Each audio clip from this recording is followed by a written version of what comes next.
ವೃತಿಕಾ ಅಧ್ಯಾಯ 3 ತಾನು ವೃತಿಕಾ ಮನೆಗೆ ಅವಳು ಕಾಣೆಯಾಗುವ ಹಿಂದಿನ ದಿನ ಹೋಗಿದ್ದು ನಿಜ. ಆದ್ರೆ ಇದನ್ನು ಯಾರೆದುರಾದ್ರೂ ಹೇಳಿದ್ರೆ ಅವರು ನಾನೇ ಏನೋ ಮಾಡಿದೆ ಎಂದು ಭಾವಿಸಬಹುದು. ಅದಕ್ಕಾಗಿ ಈ ವಿಷಯ ಮುಚ್ಚಿಡುವ ಮನಸ್ಸು ಮಾಡಿದೆ. ಹಾಗಾಗಿಯೇ ನೀವು ಅಂದು ಮನೆಗೆ ಬಂದಾಗ ನಾನು ನಿಮ್ಮ ಬಳಿ ಕೂಡ ಈ ವಿಷಯ ಮುಚ್ಚಿಟ್ಟಿದ್ದೆ ಸರ್. ಆದ್ರೆ ನನಗೂ ಈ ಕೇಸಿಗೂ ಯಾವುದೇ ಸಂಬಂಧವಿಲ್ಲ. ಕೈ ಮುಗಿದು ಕೇಳಿಕೊಂಡನು ಪೂರ್ಣ. ಅವನ ಮಾತು ಕೇಳಿ ಅಜಯನ ಮನನಲ್ಲಿ ಬೇರೊಂದು ಕಥೆ ಮೂಡಿತು. ಹಾಗಾಗಿ ಅಜಯ್ ತಕ್ಷಣಕ್ಕೆ ಏನೂ ಮಾತನಾಡಲಿಲ್ಲ. ಅವನನ್ನೇ ನೋಡುತ್ತಾ ಕುಳಿತಿದ್ದನು. ಹೇಳಿ ಸರ್, ಏನಾದರೊಂದು ಮಾತನಾಡಿ. ಇಲ್ಲವಾದಲ್ಲಿ ನನಗೆ ನಾನೇ ತಪ್ಪಿತಸ್ಥ ಎನ್ನುವ ಭಾವನೆ ಬರುತ್ತದೆ. ಪೂರ್ಣ ಪುನಃ ಹೇಳಿದನು. ತನ್ನ ಸೀಟಿನಿಂದ ಮತ್ತೊಮ್ಮೆ ಎದ್ದ ಅಜಯನು, ಏನೆಂದು ಮಾತನಾಡಲಿ ನಾನು? ಅಂದು ನಿಮ್ಮ ಮಾತು ನಂಬಿದ್ದೆ. ವೃತಿಕಾ ಮನೆಯಲ್ಲಿ ಈ ಸಿಗರೇಟಿನ ತುಂಡು ಸಿಕ್ಕಾಗ ನಿಮ್ಮ ಮಾತು ಸುಳ್ಳು ಎಂದು ನಂಬಿದೆ. ಈಗ ಪುನಃ ಇನ್ನೊಂದು ಕಥೆ ಹೇಳಿದ್ದೀರಿ. ಈಗ ಇದು ಸತ್ಯ ಎಂದು ನಂಬುದಾ? ಹೀಗೆ ಯೋಚನೆ ಮಾಡಿದಾಗ ನನಗೇ ಒಂದು ಹೊಸ ಕಥೆ ಹೊಳೆಯುತ್ತಿದೆ ಎಂದನು. ಹೊಸ ಕಥೆ? ಆಶ್ಚರ್ಯದಿಂದ ಕೇಳುತ್ತಾ ಅವನ ಮುಖವನ್ನೇ ನೋಡಿದನು ಪೂರ್ಣ. ಹೌದು, ಒಂದು ಹೊಸ ಕಥೆ. ಕೇಳಲು ಬಯಸ್ತಿದ್ದೀರಾ ಎಂದು ಪೂರ್ಣನ ಮುಖ ನೋಡಿದವನು, ನೀವು ಬಯಸದೇ ಇದ್ದರೂ ನಾನಂದು ಈ ಕಥೆಯನ್ನು ಹೇಳುವೆ. ನೀವು ವೃತಿಕಾ ಮನೆಯ ಅಡುಗೆ ಕೋಣೆಯಲ್ಲಿ ಸಿಗರೇಟ್ ಹೊತ್ತಿಸಿದ್ದು ನಿಜ.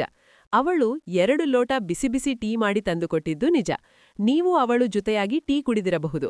ನಂತರ ನಿಮ್ಮ ನಡುವೆ ಯಾವುದೋ ಸಿಲ್ಲಿ ವಿಷಯಕ್ಕೋ ಅಥವಾ ಗಹನವಾದ ವಿಷಯಕ್ಕೋ ಮಾತುಕತೆ ಆಗಿರಬಹುದು. ಆ ಮಾತುಕತೆ ತೀವ್ರ ಸ್ವರೂಪ ಪಡೆದುಕೊಂಡಿರಬಹುದು. ನೀವು ಹೇಳಿರುವ ಯಾವುದೋ ವಿಚಾರ ವೃತಿಕಾ ಒಪ್ಪಿರಲಿಕ್ಕಿಲ್ಲ, ಅಥವಾ ಅವಳ ಮಾತು ನಿಮಗೆ ಒಪ್ಪಿಗೆ ಆಗದೇ ಇರಬಹುದು.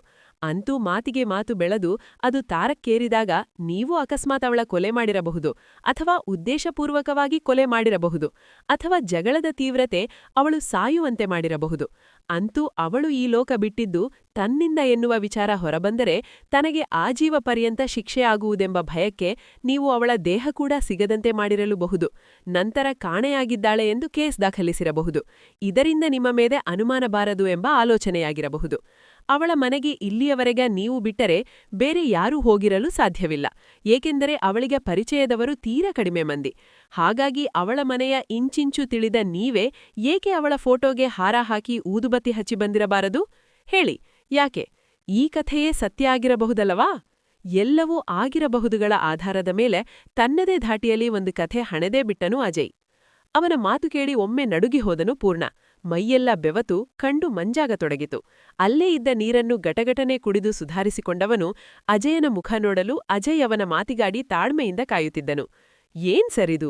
ಧಾರಾವಾಹಿ ಕಥೆ ತರ ನನ್ನ ಮೇಲೆ ಆರೋಪ ಮಾಡಿ ಇಷ್ಟು ಉದ್ದದ ಕಥೆ ಹೇಳಿಬಿಟ್ಟಿದ್ದೀರಿ. ಆದ್ರೆ ಸರ್, ಇದರಲ್ಲಿ ಟೀ ಕುಡಿದವರೆಗೆ ಮಾತ್ರ ಸತ್ಯ. ನಂತರದೆಲ್ಲ ನಿಮ್ಮ ಕಲ್ಪನೆ ಅಷ್ಟೇ. ಯಾವ ಮಾತು ಕೂಡ ನಮ್ಮ ನಡುವೆ ಬಂದಿಲ್ಲ.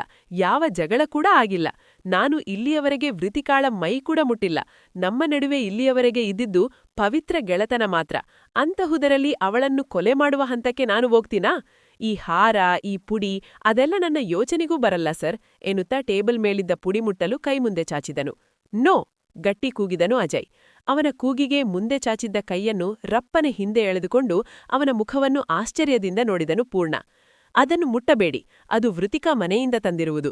ಇನ್ನೂ ಫಿಂಗರ್ ಪ್ರಿಂಟ್ ಟೆಸ್ಟ್ ಆಗಬೇಕು ಎಂದನು ಒಂದೇ ಉಸಿರಿಗೆ.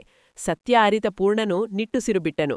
ಎಲ್ಲೋ ನನ್ನ ಮೇಲೆ ಬಂದಿರುವ ಆರೋಪ ಸುಳ್ಳು ಎಂದು ಸಾಬೀತಾಗುವ ಲಕ್ಷಣ ಇದೆ ಎಂದು ತನಗೆ ತಾನೇ ಹೇಳಿಕೊಂಡನು.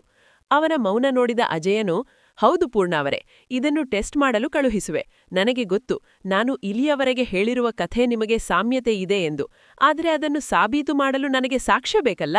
ಹಾಗಾಗಿ ಈ ಸಿಗರೇಟಿನ ತುಂಡು ಹಾಗೂ ಈ ಹಾರ, ಊದುಬತ್ತಿ ಪುಡಿ ಎಲ್ಲವನ್ನೂ ಟೆಸ್ಟ್ಗೆ ಕೊಡುವೆ. ಅಂದಹಾಗೆ ಪೂರ್ಣ ಅವರೇ, ಈ ಕಿವಿಯೋಲೆ ವೃತಿಕಾಳದ್ದು ತಾನೇ ಎನ್ನುತ್ತಾ ತಾನು ತಂದಿದ್ದ ಅಲ್ಲಿಯವರೆಗೆ ಭದ್ರವಾಗಿ ತನ್ನ ಪಾಕೆಟಿನಲ್ಲಿ ಕುಳಿತಿದ್ದ ಕಿವಿಯೋಲೆ ಹೊರತೆಗೆದು ಅವನಿಗೆ ನೀಡಿದನು. ಅವನಿಂದ ಕಿವಿಯೋಲೆ ಪಡೆದ ಪೂರ್ಣ, ಸರ್, ಈ ಕಿವಿಯೋಲೆ ನಾನು ಈ ಮೊದಲೇ ನೋಡಿದಂತೆ ನೆನಪು. ಆದರೆ ಇದು ವೃತಿಕಾಳದ್ದಲ್ವಾ ಅಂತ. ಅವಳ ಬಳಿ ಈ ರೀತಿ ಕಿವಿಯೋಲೆ ಇದ್ದಂತೆ ನೆನಪು ಬರುತ್ತಿಲ್ಲ. ಅಂದಹಾಗೆ ಇದು ನಿಮಗೆ ಎಲ್ಲಿ ಸಿಕ್ಕಿದ್ದು? ಆಶ್ಚರ್ಯದಿಂದ ಕೇಳಿದನು. ಇದು ವೃತಿಕಾ ಮನೆಯ ಅವಳ ಬೆಡ್ರೂಮ್ನಲ್ಲೇ ಸಿಕ್ಕಿದ್ದು. ಹೇಳಿದೆನಲ್ಲ, ಆ ಫೋಟೋ ಅದರ ಪಕ್ಕದ ಬೆಡ್ಡಿನ ಕೆಳಗೆ ನೇರವಾಗಿ ನೆಲದಲ್ಲಿ ಬಿದ್ದಿತ್ತು ಎಂದನು. ನಂತರ ಏನೋ ನೆನಪಾದಂತೆ. ಅಂದಹಾಗೆ ನೀವು ವೃತಿಕಾಳ ಒಂದಿಷ್ಟು ಫೋಟೋ ನೋಡಲು ಕೊಟ್ಟಿದ್ದೀರಲ್ಲ, ಅದರಲ್ಲೇನಾದ್ರೂ ಅವಳು ಹಾಕಿದ್ದಾಳಾ? ನನಗೂ ಇದನ್ನು ನೋಡಿದ ನೆನಪಿದೆ. ಇಲ್ಲ ಸರ್, ಅವಳು ಬಂಗಾರದ ಕಿವಿಯೋಲೆ ಹಾಕಿದ್ದು ತೀರಾ ಕಡಿಮೆ. ಅದರಲ್ಲೂ ಇಷ್ಟು ದೊಡ್ಡದು ನೋ ಚಾನ್ಸ್ ಅಷ್ಟೇ ಹೇಳಬಹುದು ಎಂದವನ ಮಾತಿಗೆ ಕೂಡಲೇ ಸದ್ದು ಮಾಡಿ ಒಳಗೆ ಕರೆದ ಪೊಲೀಸ್ ಕಾನ್ಸ್ಟೇಬಲ್ ಬಳಿ ಎಲ್ಲವನ್ನೂ ಕೊಟ್ಟು ಟೆಸ್ಟ್ಗೆ ಕಳುಹಿಸುವಂತೆ ಹೇಳಿದನು. ಅದರ ರಿಪೋರ್ಟ್ ಬಂದ ಮೇಲೆ ನಿಮ್ಮ ಸಹಕಾರ ಅಗತ್ಯವಿದ್ದಲ್ಲಿ ಹೇಳಿ ಕಳುಹಿಸುವೆ, ಆಗ ಬರಲೇಬೇಕು.